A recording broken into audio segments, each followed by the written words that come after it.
இன்று பிப்ரவரி மாதம் 7ஆம் தேதி 2024 திருப்பலி வாசகங்கள். இன்றைய திருப்பலி வாசகத்தின் பதிலுரை பாடல் பல்லவியாக நேர்மையாளரின் வாய் ஞானத்தை அறிவிக்கும். திருப்பாடல் அதிகாரம் 37 இறைவசனம் 30. பொது காலம் 5ஆம் வாரம் புதன்கிழமை.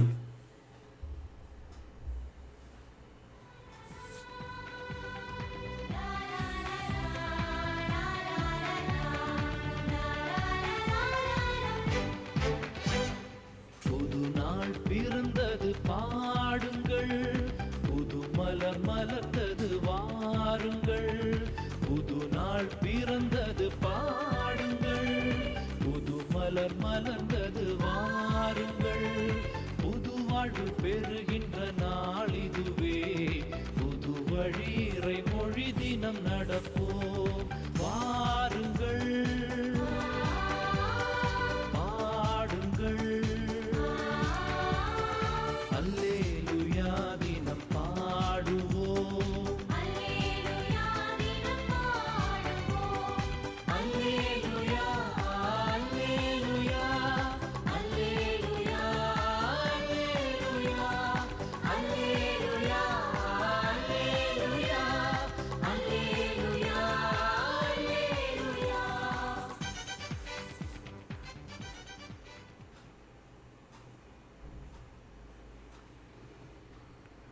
முதல் வாசகம்.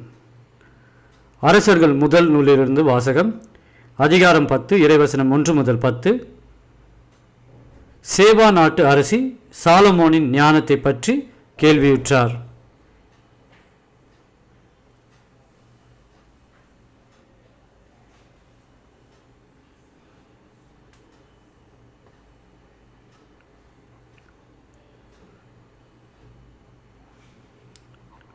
அந்நாள்களில் ஆண்டவரின் பெயரை முன்னிட்டு சாலமோன் அடைந்திருந்த புகழை பற்றி சேபா நாட்டு அரசி கேள்வியுற்று கடினமான கேள்விகள் மூலம் அவரை சோதிக்க வந்தார். அவர் பரிவாரங்களோடும் நறுமண பொருள், மிகுதியான பொன், விலையுயர்ந்த கற்கள் ஆகியவற்றை சுமந்து வந்த ஒட்டகங்களோடும் எருசலேமுக்கு வந்து சேர்ந்தார். அவர் சாலமோனிடம் தம் மனதில் இருந்த கேள்விகள் அனைத்தையும் வெளிப்படுத்தினார். சாலமோன் அவருடைய கேள்விக்கெல்லாம் விடை கூறினார். அவர் கேட்டவற்றுள் பதிலளிக்க இயலாதபடி எதுவும் அரசருக்கு புதிராக தோன்றவில்லை. சேபாவின் அரசி சாலமோனுக்கு இருந்த பல்வகை ஞானம், அவர் கட்டியிருந்த அரண்மனை, அவர் உண்டு வந்த உணவு வகைகள், அவருடைய அலுவலரின் வரிசைகள், பணியாளர்களின் சுறுசுறுப்பு, அவருடைய சீருடை, பானம் பரிமாறுவோரின் திறமை, ஆண்டவரின் இல்லத்தில் அவர் செலுத்திய எரிபலிகள் ஆகியவற்றை கண்டு பேச்சற்று போனார். அவர் அரசனை நோக்கி கூறியது: உம்முடைய செயல்களையும் ஞானத்தையும் பற்றி என் நாட்டில் நான் கேள்விப்பட்டது உண்மையே என தெரிகிறது. நான் இங்கு வந்து அவற்றை நேரில் காணும் வரை அச்செய்திகளை நம்பவில்லை. இப்பொழுதோ இங்குள்ளவற்றுள் பாதியை கூட அவர்கள் எனக்கு சொல்லவில்லை என அறிகிறேன். உண்மையில் நான் கேள்விப்பட்டதை விட ஞானமும் செல்வமும் மிகுதியாய் இருக்கின்றன. உம்முடைய மனைவியர் நற்பேறு பெற்றோர். எப்போதும் உமக்கு பணிபுரிந்து உம்முடைய ஞானம் நிறைந்த மொழிகளை கேட்கும் உம்முடைய பணியாளரும் நற்பேறு பெற்றவரை. உம்மீது பரிவு கொண்டு உம்மை இஸ்ரேலின் அரியணையில் அமர்த்திய கடவுளாகிய ஆண்டவர் போற்றி போற்றி. ஆண்டவர் இஸ்ரேலின் மீது என்றென்றும் அன்பு கொண்டுள்ளதால் அவர்களுக்கு நீதி நியாயம் வழங்க உம்மை அரசராக ஏற்படுத்தியுள்ளார். அவர் ஏறத்தாழ 4800 கிலோ பொன், ஏராளமான நறுமண பொருள்கள், விலையுயர்ந்த கற்கள் ஆகியவற்றை அரசருக்கு அளித்தார். சேபாவின் அரசிடமிருந்து வந்தது போல அத்துணை நறுமண பொருள்கள் அரசர் சாலமோனுக்கு அதன் பிறகு வந்ததே இல்லை. ஆண்டவரின் அருள்வாக்கு. இறைவனுக்கு நன்றி. பதிலுரை பாடல். உன் வழியை ஆண்டவரிடம் ஒப்படைத்து விடு, அவரையே நம்பியிரு, அவரே உன் சார்பில் செயலாற்றுவார். உன் நேர்மையை கதிரொளி போலும் உன் ஞானத்தை நண்பகல் போலும் அவர் விளங்கு செய்வார். பல்லவி. நேர்மையாளரின் வாய் ஞானத்தை அறிவிக்கும்.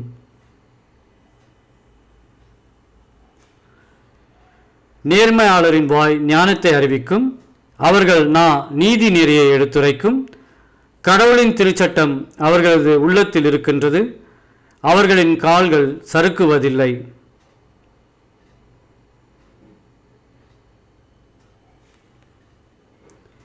நேர்மையாளரின் வாய் ஞானத்தை அறிவிக்கும். நேர்மையாளருக்கு மீட்பு ஆண்டவரிடமிருந்து வருகின்றது. நெருக்கடியான நேரத்தில் அவர்களுக்கு வலிமையும் அவரே. ஆண்டவர் துணை நின்று அவர்களை விடுவிக்கின்றார். பொல்லாரிடமிருந்து அவர்களை விடுவிக்கின்றார். அவரிடம் அடைக்கலம் புகுந்ததால் அவர்களை மீட்கின்றார். பல்லவி. நேர்மையாளரின் வாய் ஞானத்தை அறிவிக்கும்.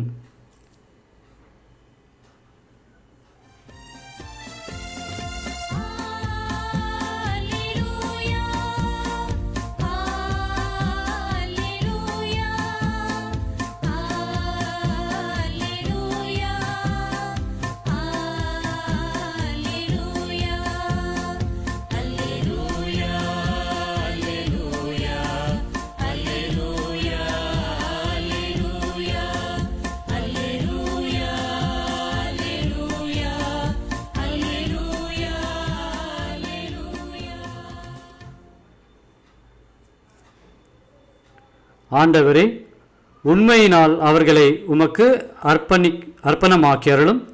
உமது வார்த்தையே உண்மை.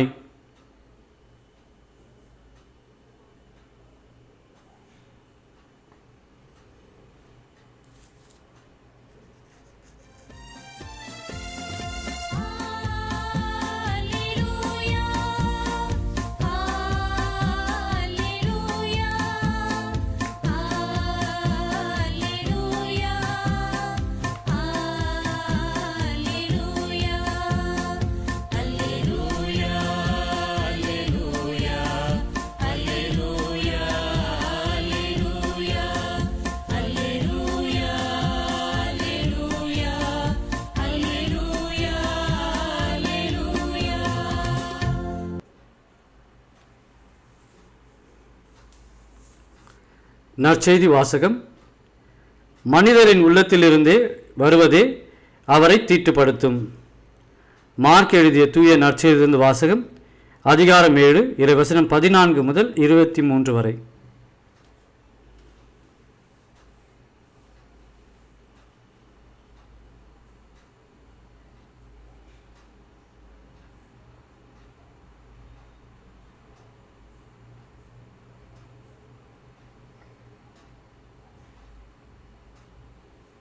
அக்காலத்தில் இயேசு மக்கள் கூட்டத்தை மீண்டும் தம்மிடம் வரவழைத்து அவர்களை நோக்கி, நான் சொல்வதை அனைவரும் கேட்டு புரிந்து கொள்ளுங்கள்.